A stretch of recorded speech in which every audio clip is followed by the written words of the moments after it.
भाईंदर अनधिकृत नुरी मशिदीवर मनपाची तोडक कारवाई करण्यात आली। या कारवाई दरम्यान परिसरात मोठा पोलीस बंदोबस्त तैनात करण्यात आलाय। मशीद समितीच्या सदस्यांकडून तोडक कारवाईला सहकार्य करण्यात आलं। अनधिकृत बांधकामाविरोधातील या कारवाईमुळे परिसरात काही काळ तणावाचं वातावरण निर्माण झालं होतं। अनधिकृत नुरी मशिदीवरती मोठा पोलीस बंदोबस्त पाहायला मिळत आहे। मशिदीवरती मनपाच्या माध्यमातून तोडक कारवाई करण्यात आली। या कारवाई दरम्यान परिसरात मोठा पोलीस बंदोबस्त तैनात करण्यात आला। सरनाईकांकडून अमरावती बसस्थानकाची अचानक पाहणी करण्यात आली। बसस्थानकाची अवस्था पाहता सरनाईक संतापले। 2 अधिकाऱ्यांना निलंबनाचे आदेश देण्यात आले। परिवहन मंत्री प्रताप सरनाईक यांनी अमरावती बसस्थानकाची अचानक पाहणी केली।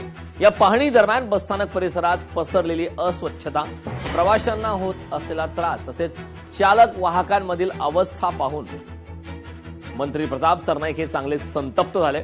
परिसरातील ढिसाळ व्यवस्थापनाच्या बाबत त्यांनी अधिकाऱ्यांना जाब विचारत तात्काळ कारवाईचे आदेश दिले।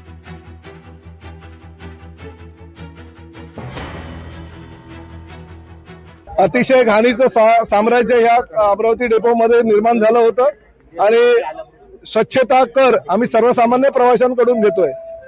दर तिकिटामागे 2 रुपये घेत असताना दर 4 तासांनी हा डेपो स्वच्छ व्हायला पाहिजे, डेपोची साफसफाई व्हायला पाहिजे, डेपोचे आमचे जे ड्रायव्हर कंडक्टर आहेत त्यांना गरम पाणी आंघोळीला मिळालं पाहिजे, थंड पाणी प्यायला मिळालं पाहिजे।